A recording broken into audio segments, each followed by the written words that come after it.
Happy happy Christmas. ఎందుకంటే ప్రియమైన దేవుని పెట్టారా ఈ సమయంలో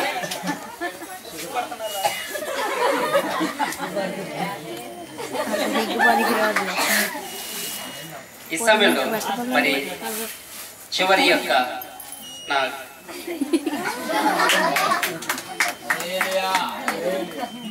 మరి చివరిగా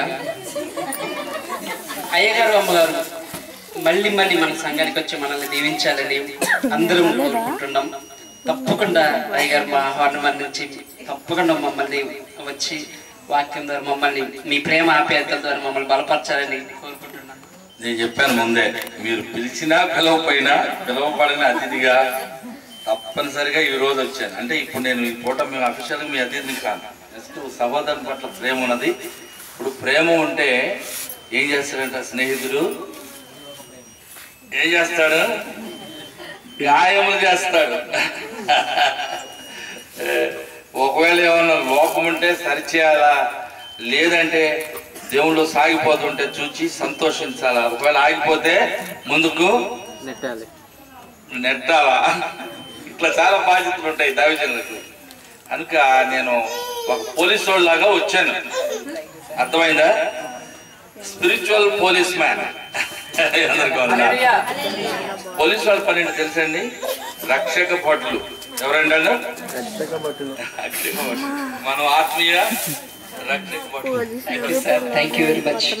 నిజంగా మరి అయ్యగారు విదేశాలకు వెళ్ళిన తర్వాత నేనే అయ్యగారికి టచ్లో లేను. యాక్చువల్గా నేను కలిసి ఆయనతో మరి మాట్లాడాల్సింది.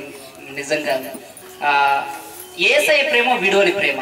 నిజంగా నా మీద వారు యేసయ్య ప్రేమను చూపించారండి. ప్రైజ్ లార్డ్, హల్లెలూయా హల్లెలూయా. నిజంగా ఈ ప్రేమకు నేను అర్హుని కాను, కానీ యేసయ్య ఎంతగా గొప్పగా మరి అయ్యగారితో పాటు మీకు ఒక విషయం చెప్తున్నాను. మనకు అక్కడ ఒక్కో సంఘం ఉంది, లింగమొక్కపల్లి అని, మన మెస్సియ సంఘము. అక్కడ అయ్యగారు ఆ బండి ఆ పొద్దులో ఇరుక్కుపోయి కొద్దిగా ఇబ్బంది పడ్డం జరిగింది. తర్వాత చందనగర్లో 150 మంది దాకా ఉన్నారు. లింగరాజు నేను ఇద్దరం కూడా వెళ్ళాము. అక్కడ ప్రార్థన నెల రోజుల నుంచి పెడుతున్నాం. కానీ అనేక విధాలుగా అవకాశాలు వస్తున్నాయి, కానీ మనం ఎలా ఉన్నామంటే ముందంజలో లేము, ఇంకా ముందుకు సాగిపోతాం. ఈ సమయంలో మన మధ్యలో ఉన్న మాణిక్యరావు గారు మరి ప్రార్థన చేస్తారు. అయ్యగారు